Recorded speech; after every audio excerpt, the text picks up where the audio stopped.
building up on our coverage of Russia-Ukraine conflict, I have major updates of the last 24 hours for you. Firstly, we know that today a key meeting was due to be held between Ukrainian and Russian foreign ministers in Turkey. What happened? Secondly, why is that we are seeing more videos of Russian weaponry destroyed than Ukrainian weaponry destroyed? What's the reason behind that? Is Russia suffering more losses, or the reason is not related to number of losses? Thirdly, viewers, UK government has indirectly confirmed that its soldiers might be fighting in Ukraine in support of Ukrainian forces. And lastly, viewers, UK's government today put Chelsea Football Club under sanctions. Its owner, rather, has been sanctioned, who is from Russia. Roman Abramovich has been sanctioned. His asset, this Chelsea Football Club, has been frozen. Its assets has been frozen. What is the approximate worth of Chelsea Football Club, professional football club? Around 2.4 billion UK pound. Firstly, viewers, today a key meeting was due to be held between Ukrainian and Russian foreign ministers in Turkey. It was the first high-level engagement between Ukraine and Russia since the start of this war on the 24th of February last month. The meeting was held in Turkey, near Antalya. Turkey brokered this meeting. At least there is some country which is trying to mediate and which is acceptable to both the parties. Kuleba, Ukrainian foreign minister, and Sergei Lavrov, Russian foreign minister, they arrived in Turkey. They held the meeting. What happened after that? So far, no progress has been made. No announcement regarding ceasefire. Can we say that the talks have failed? Because this is fourth contact between Ukraine and Russia. We have seen 3 earlier rounds of talks between Ukrainian and Russian delegations in Belarus. But so far, no announcement of any ceasefire. Only humanitarian corridors are being announced and civilians are being evacuated. So what happened is that Ukrainian and Russian foreign ministers, they sat at the table.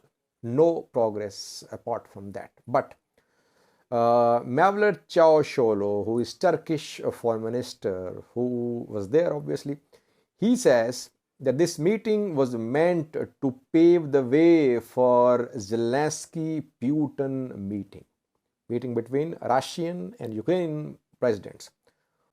Turkey is playing the role of a peacemaker here, viewers. Turkey has sold TB2 drones to Ukraine over the past few months. Ukrainian forces are using Turkish TB2 drones against Russian weaponry. We have seen several videos of Bayraktar TB2 drone strikes on Russian weaponry in the ongoing conflict. Turkey has a unique relationship with Russia as well. We know that Turkey and Russia, they have been on opposite sides in some recent conflicts, like in Syria. Turkey was attacking Syrian forces, Russia was backing Syrian forces, and there was deployment of Russian troops on the ground in Syria. They were on the verge of a war, Turkey and Russia, but they never fought directly. Instead, Erdogan went to Kremlin and a ceasefire agreement was signed between Erdogan and Russia. Then in Libya, we saw the same. Turkey was backing GNA, Russia was backing LNA. There was presence of Russia-backed Wagner fighters. Russian weapons, Russian air defense systems, they were there on the ground in Libya. Turkey had its drones there, but again, they never crossed red lines. They maintained diplomatic engagements, and despite being on opposite sides, they did not fight. So Turkey could play the role of a peacemaker. On Turkish soil, at least the two countries are holding talks. We can say that talks have failed from the perspective of announcement of ceasefire, but it's a healthy development that the two sides are sitting at the table. Secondly, viewers, why is that we are seeing more and more videos of Russian weaponry destroyed? Why not videos from Russian side? Does it mean that Russia is suffering more losses? One of the reasons behind more videos showing Russian losses is that Ukrainian forces, Ukrainian soldiers, they are carrying smartphones, mobile phones. Russian soldiers are not allowed to carry any smartphones. Since 2019, Russian soldiers have been banned from carrying smartphones. Russia took this decision in 2019. Why? Because there were fears that Western companies could use softwares to breach national security of Russia. That is why in 2019, directions were passed that no Russian soldiers would use smartphones. So they don't have any smartphones to record the videos. That is why one of the reasons behind less videos showing Ukrainian losses. Secondly, citizens are recording videos as well. Citizens are obviously Ukrainians where fighting is going on. So they are recording and sharing those videos in which Russian forces are seen suffering losses. They're not sharing videos in large number showing Ukrainian losses. Otherwise, it's not that Ukraine is not suffering losses. No. Ukraine is suffering much more losses than Russia in the ongoing conflict. Thirdly, viewers, UK's government a few hours ago indirectly confirmed that its soldiers were fighting in Ukraine. UK military spokesperson said that in recent days some soldiers went on leave, and since then they are missing. UK government is trying to trace them out. They could be in Ukraine. Now, this is official position of UK military.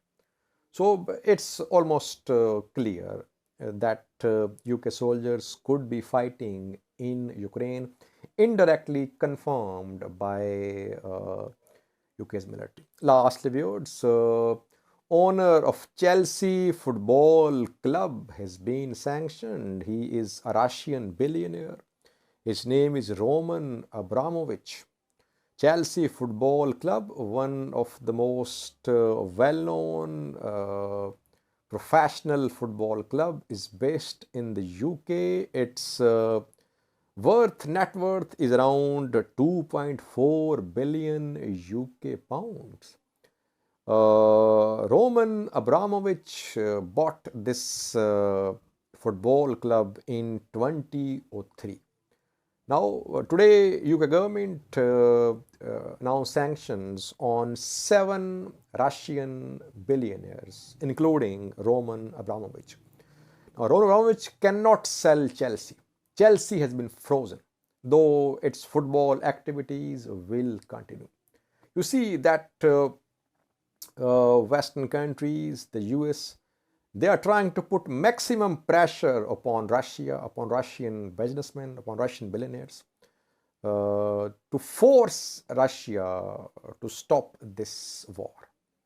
Russian banks sanctioned, airspace to Russian flights closed, Russian news channels, RT, Sputnik, closed, Then Russian billionaires, they are also being put under sanctions across Europe, in the US as well. Thank you for watching.